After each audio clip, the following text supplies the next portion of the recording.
In this video, we're going to show you how to replace the wiper blades on your Chevy Sonic. This will be located on the front windshield. Let's get started. We're going to remove the wipers out of the box, and we're going to need to change the adapter that goes to this car. To do this, we're going to grab the back of this fitting and pull straight up. It should pop out of place.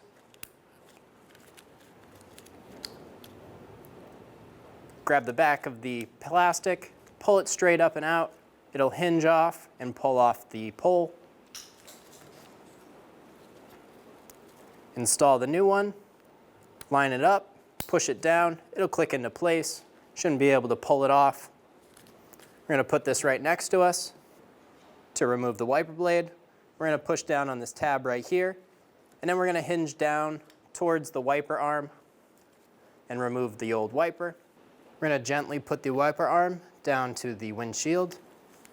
We're going to remove the plastic protectors off of the new wipers.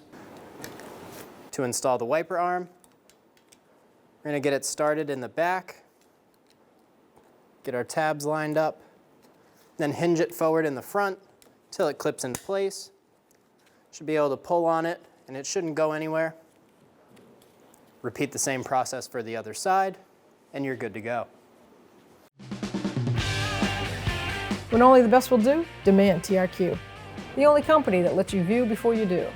TRQ is committed to offering the highest quality aftermarket auto parts that are engineered for peace of mind. Thanks for using and viewing with TRQ.